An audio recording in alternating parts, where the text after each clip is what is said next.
Nous nous retrouvons aujourd'hui dans cette nouvelle saison de la psychologie du confiant et nous allons parler ensemble aujourd'hui de la peur de l'engagement.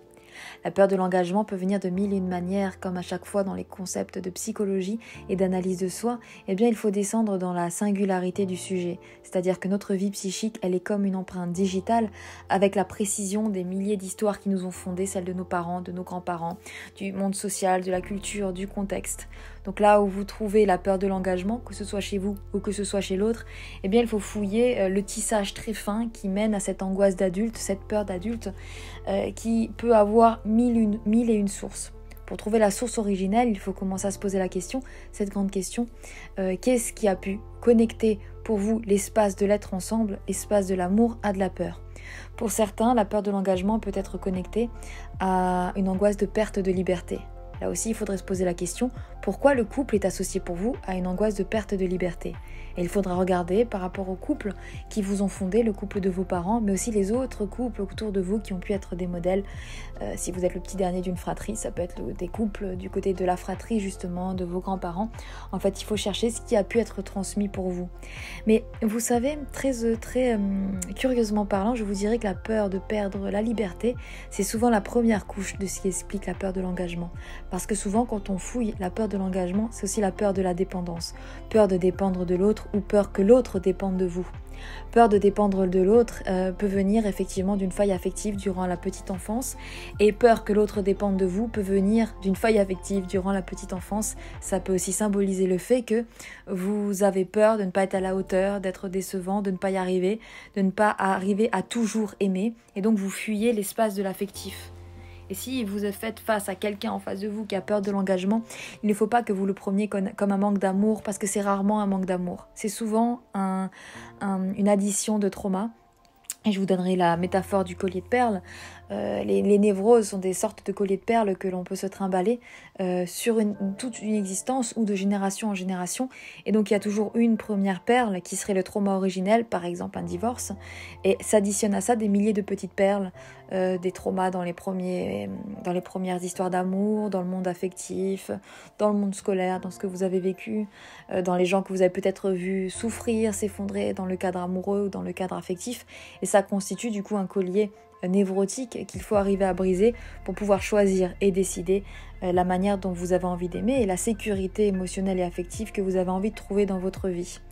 Et c'est durant l'enfance que se passe finalement la question de l'insécurité par rapport à l'amour, parce que l'amour se connecte à ceux que vous avez vus s'aimer au-dessus de vous, donc souvent les parents.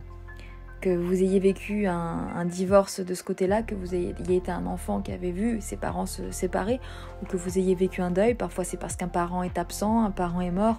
En tout cas, tout ce qui a pu provoquer un tremblement de terre dans votre enfance, un tremblement de terre du côté du cœur, un tremblement de terre du côté de comment vous vous êtes senti aimé, comment vous avez aimé, est susceptible de provoquer, entre autres, parce que ça peut provoquer d'autres symptômes tout à fait opposés de l'angoisse de l'engagement, mais en tout cas, c'est un des chemins qui peut mener à l'angoisse de l'engagement. Parce que quand on a connu quelque chose qui donne une sensation de faim, on peut avoir peur de la faim, et s'installer quelque part implique qu'il puisse y avoir une fin à cette installation. Et comme on s'installe avec un autre, implique que l'autre a un pouvoir dans cette installation de vous dire c'est fini. Et donc cette peur peut reposer là-dessus aussi. Donc il faut que vous vous posiez la question, à quoi vous renvoie le couple? Est-ce que pour vous le couple est une notion positive, négative? À quoi vous renvoie le couple de vos parents? Est-ce que c'est une émotion positive, négative? Quels ont été les traumas qui ont émaillé votre enfance? Finalement, est-ce que vous vous sentez en sécurité dans l'espace de l'amour? Est-ce que vous vous sentez, quand vous aimez un autre, est-ce que vous êtes en sécurité avec votre propre amour? Quand vous êtes avec un autre, est-ce que vous vous sentez aimé? Est-ce que vous êtes dans vos petits souliers? Est-ce que vous avez constamment peur d'être quitté? Tout ceci sont des éléments très importants pour mieux comprendre comment vous aimez et comment vous recevez aussi l'amour de l'autre. Parce que souvent, la peur de l'engagement va de pair avec la dépendance affective de l'autre côté. Parce que quand vous êtes avec quelqu'un qui a peur de s'engager, il se peut que ça vous mette dans de l'insécurité et que donc vous dépendiez un peu plus de lui que s'il vous garantissait que ce que vous bâtissez est pour toujours. Donc en fait, dans un couple où il y a la peur de l'engagement et la question de la dépendance, des deux côtés, chacun de vous, vous devez travailler sur votre histoire pour arriver à vous aimer le plus possible en dehors de vos névroses. pour arriver à vous aimer le plus possible dans ce que j'appelle les espaces du haut de la montagne, en dehors des névroses, en dehors des traumas, yeux dans les yeux finalement, d'âme à âme, en dehors de ce qui a pu vous faire souffrir. Alors c'est un idéal, il faut viser cet idéal, mais cet idéal demande du travail et du temps. Quand je vous parlais de que chaque chemin est singulier, chaque chemin finalement a une précision qui a à voir avec ce qui a été vécu, je vous donnerai un exemple. Prenons l'exemple d'un jeune homme qui a vécu la mort de sa mère et qui du coup a vécu l'absence de sa mère aussi. Il est passé du tout au rien.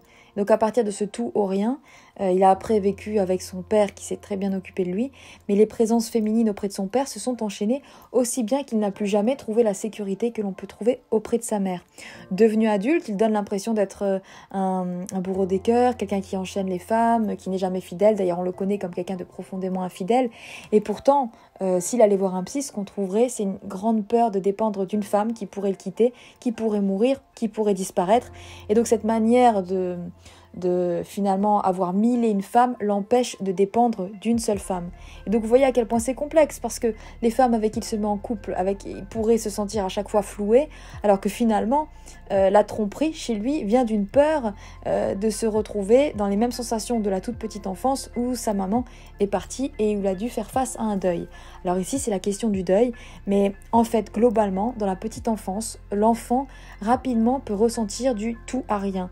Par exemple un père qui est là et un père qui doit déménager pour des raisons professionnelles, un frère qui était une figure affective et puis qui part pour ses études et puis qui laisse son frère ou sa sœur tout seul dans une maison où cet enfant avait besoin de repères.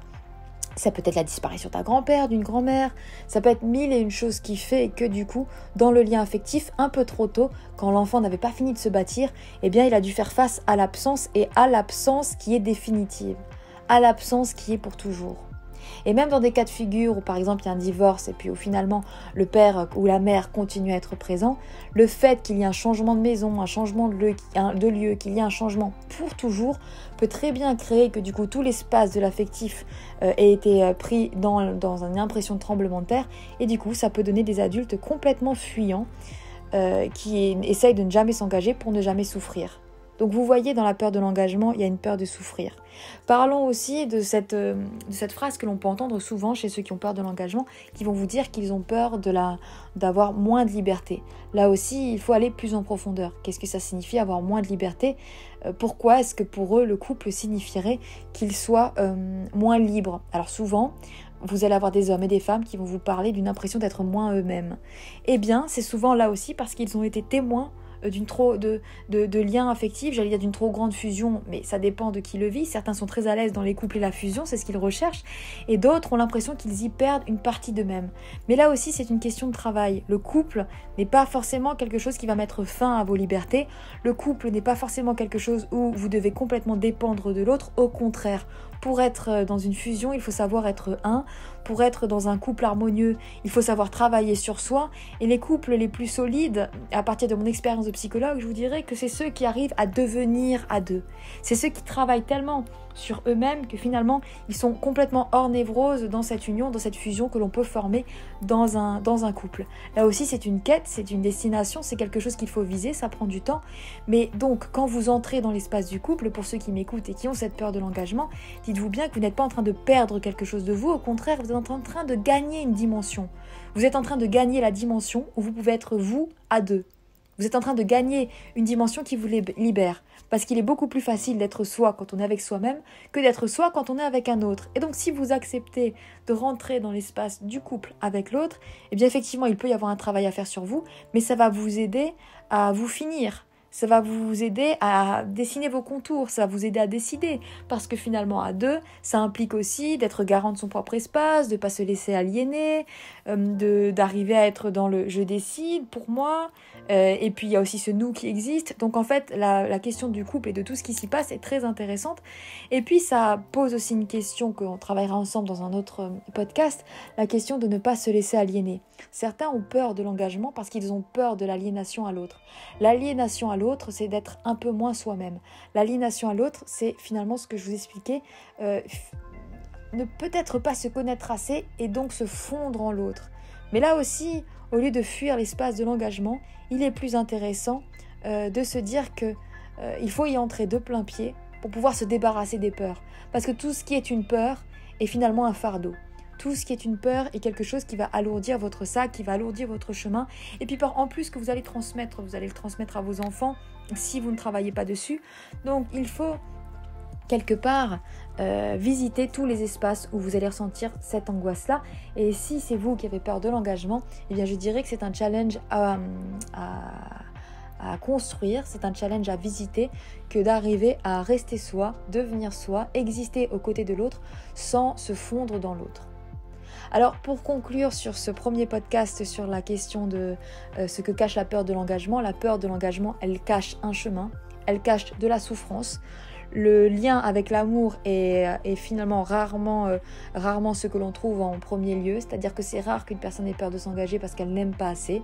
C'est souvent beaucoup plus complexe que ça. Et donc si vous faites face à quelqu'un qui a peur de l'engagement, il vaut mieux qu'avec patience vous compreniez son rapport au monde, son rapport au couple, son rapport à l'amour, son rapport à la liberté, et que vous arriviez à construire pour deux en premier lieu un espace qui le sécurise lui, pour qu'après il arrive lui-même à vous sécuriser vous. Et si c'est vous qui avez cette peur de l'engagement au fond de vous, posez-vous la bonne question.